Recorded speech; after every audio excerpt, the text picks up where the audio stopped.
Some basic concept of chemistry का question number ये 2 है। ठीक है, ये क्वेश्चन तुमको जेई में 2 अप्रैल 2025 शिफ्ट 1 में पूछा गया है। ये भी 2 अप्रैल 2025 शिफ्ट 1 का है। तो इसमें क्वेश्चन में क्या कर रहा है कि एक रिएक्शन दिया हुआ है। ठीक है, consider the above reaction what mass of Cl2 यानी CaCl2 का मास पूछ रहा है बी फॉर्म्ड इफ द इतना ml of HCl and the react with the इतना gram of CaCO3 okay calcium carbonate और बाकी सब दिया है। तो देखो इस क्वेश्चन का सबसे पहले कॉन्सेप्ट समझ लो। ठीक है, कॉन्सेप्ट में क्या क्या आ जाएंगे। कॉन्सेप्ट में सबसे पहले तो तुम्हें मोलारिटी पता होना चाहिए।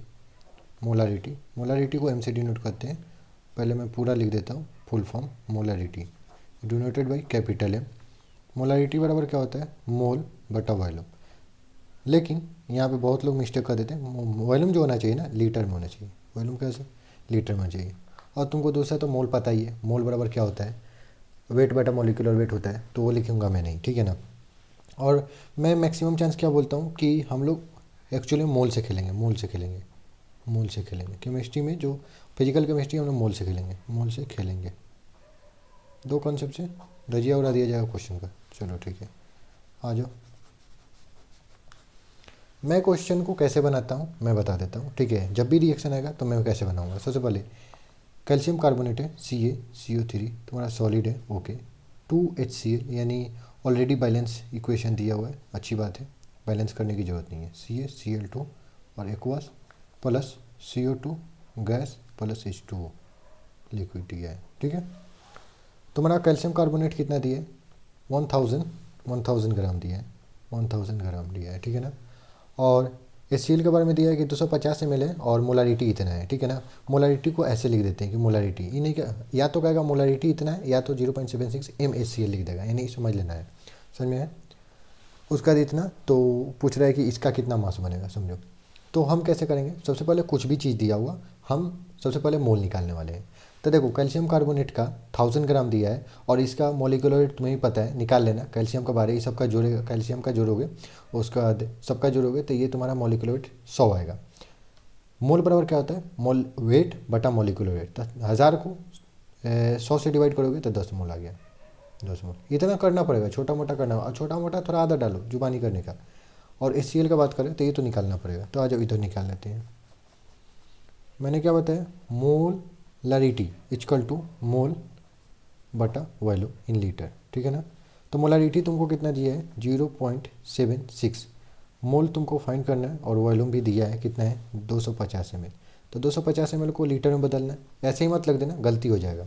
1000 से कर लो डिवाइड, ठीक है। तो ये तुम्हारे कितने हो जाएंगे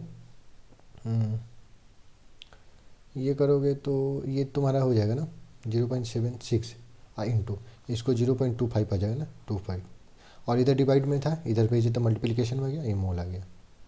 चलो ठीक है, तो कितना आ गया इसका मोल तुम्हारा आ गया 0.76 गुना 0.25 मोल आ गया।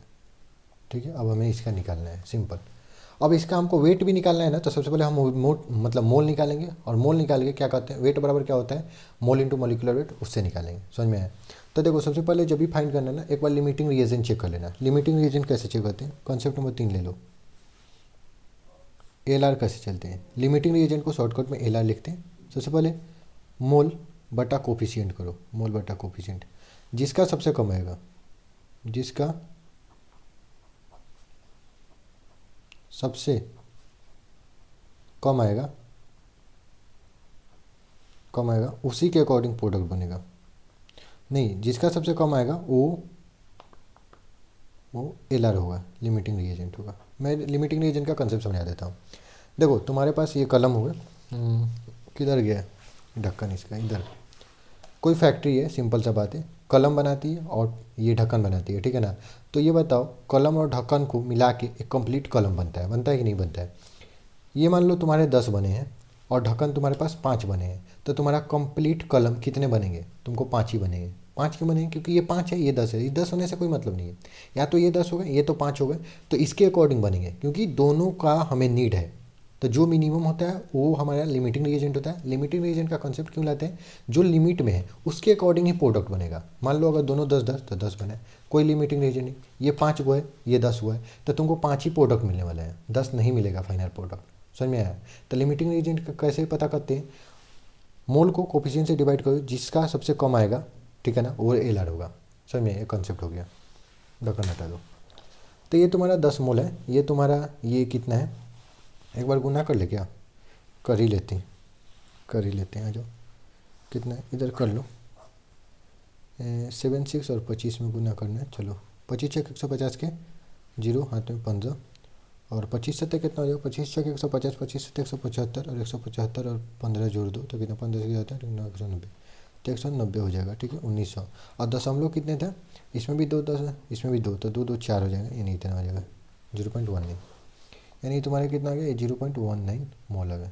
अब लिमिटिंग रीजन चेक करना है। लिमिटिंग रीजन कोफिशिएंट कौन होता है, ये जो इसके बगल में लिखा है कोफिशिएंट होता है। यहाँ कोफिशिएंट 1 है, यहाँ 2 है, यहाँ पे 1 है, यहाँ पे 1 है, यहाँ पे 1 है। समझ में है। बैलेंस रिएक्शन दिया है, चेक कर लो, बैलेंस मैंने चेक किया अभी, ठीक है। तो देखो लिमिटिंग रीजन चेक कर लो, लिमिटिंग एल आर चेक करो। तो सबसे पहले एल आर चेक करने के लिए इधर निकालो, इसका 10 मोल है, 10 कोफिशिएंट कितना है 1, कितना है 10 है। इसका चेक करो कितना है 0.19, और बटा कोफिशिएंट कितना है 2, ये कितना है और कम हो जाएगा। तो कम कितना हो जाएगा, डिवाइड कर ही लो, कर लेते हैं, 9 दूनी 18, 105, 0.95 आ गया, ठीक है। इतना ही आएगा भाई, एक बार देख लो, 0 पॉइंट, गलत तो नहीं कर रहे, 9 दूनी 18, क्योंकि ये ज़्यादा हो जाता है, 2 से डिवाइड करेंगे तो और कम होगा ना, ये ज़्यादा कैसे, गलत है। 2 से डिवाइड कर लो 19 में, 9 दूनी 18 का 8, 9 दूनी 18 का 8 हाथ में 1, और दशमलव बैठा जीरो तो ना, तो 9.5 है ऑलरेडी, दशमलव 2 तो था, तो 100 से 0.095, यानी इतना होगा, यानी कितना हो जाएगा तुम्हारा 0.095 हो जाएगा। ये वाला इतना हो जाएगा। तो देखो ये छोटा है, ये छोटा है ना, ये ज़्यादा है, ये छोटा है, तो तुम्हारा एल आर कौन हो गया, तो ये लिमिटिंग रीजेंट हो गया। एल आर कौन हो गया, ये सील तुम्हारा लिमिटिंग रीजेंट हो गया। तो क्या हुआ कि ढक्कन 5 है और कलम 10 है, तो बनेंगे 5 ही ओवरऑल कंप्लीट कलम। तो जो एल आर हुआ ना, अब इसके अकॉर्डिंग इधर प्रोडक्ट बनेगा सिंपल, क्योंकि जो कम है उसके अकॉर्डिंग बनेगा। अब एकदम ब्रह्मास्त्र में बताता हूँ, सिंपल सा बात है, कैसे सोल्व करना है। इस ये लिमिटिंग रीजेंट आ गया ना, लिमिटिंग रीजेंट से ये निकालना है सिंपल। तो इसका मोल लिखो, जिसका पता है लिमिटिंग रीजेंट है, बटा कोफिशिएंट लिखो, और बराबर जिसका निकालना है मोल, तो मोल ऑफ निकालना किसका है सर, मोलिकुलर वेट निकालना है। आप मोल का बट दे देखिए, मोल निकाल लो ना, उसका तो वेट नहीं निकाल चलते हो। CaCl2, उसका तो कोफिशिएंट लिख लो। इसका मोल कितना है 0.19, बटा कोफिशिएंट कितना है 2, बराबर इधर कितना हो जाएगा, मोल निकालना ही है, तो मोल n ले लो, शॉर्टकट कौन बड़ा लिखेगा, कोफिशिएंट तो 1 है, सिंपल सा। तो मोल कितना आ गया 0.19 बटा 2 आ गया ना। और उसका तुमको वेट चाहिए, तो वेट इक्वल टू क्या होता है, मोल इंटू मोलिकुलर वेट। तो 0.19 बटा 2, ये तो तुम्हारा मोल हो गया। मोलिकुलर वेट कितना है, CaCl2 का निकाल लो, CaCl2 का निकालो। कैल्शियम का होता है 40 प्लस, दिया भी होगा, कैल्शियम का तुम्हारा 40, उसके बाद ये क्लोरीन का 35.5 होता है, तो 2 क्लोरीन है, तो ये हो गया 71। मोलिकुलर वेट कितना हो जाएगा, तो 1 7 4 11, 111 हो जाएगा। 111 से गुना कर लो, सिंपल सा बात है। तो इसको हम तो कर देंगे नीचे, हटा देंगे, उसके बाद 2 से डिवाइड करना होगा, 2 से इसको डिवाइड कर देंगे, 5 दूनी 10, और 1 1 5 और 5 55.5, ठीक है। तो इसको गुना कर लो, 55.5 और 19 से गुना कर लो, और 100 से डिवाइड हो जाएगा।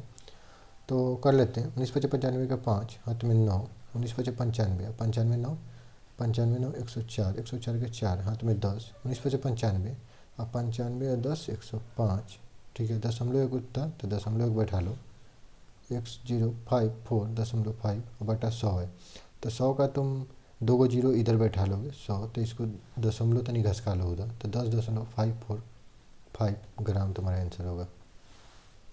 समझ में आया, कैलकुलेशन ज़्यादा हो जा रहा है क्या बताओ, तो कैलकुलेशन आ रहा है तो आ रहा है, ऑप्शन पहले मिला 10.545, ऑप्शन नंबर सी सही है। समझ में आया, तो कैलकुलेशन तो है, ठीक है, लेकिन एक्चुअल में अच्छा क्वेश्चन है। ऐसे क्वेश्चन आते हैं, तुम इस सबसे भागना मत, ये सब क्वेश्चन करके जाना, और ये क्वेश्चन कर लेना, मान लो तुमको मुश्किल लग रहा है, ऐसे क्वेश्चन निकाल के लगभग 4 5 और कर लेना। और किसी शिफ्ट में आएंगे, मतलब ये अप्रैल का आइटम कर रहे तो जनवरी आइटम में आया ही होगा, देख लेना, फिर 2024 के पेपर में आया ही होगा, तो ये सब बना लेना। समझ में आया ना, क्योंकि क्वेश्चन ऐसे आते हैं, नॉर्मल क्वेश्चन है, थोड़े से ये कैलकुलेशन वाइज हो रहा है तो हो रहा है, और मुझे समझाना है इसलिए थोड़ा टाइम लग रहा है। अगर मेरे को शॉर्टकट करना होता मैं डायरेक्ट मार देता, मतलब 2 मिनट के अंदर तो मैं कर ही देता। तो समझ में आया? ठीक है, नेक्स्ट क्वेश्चन देखते हैं। ओके।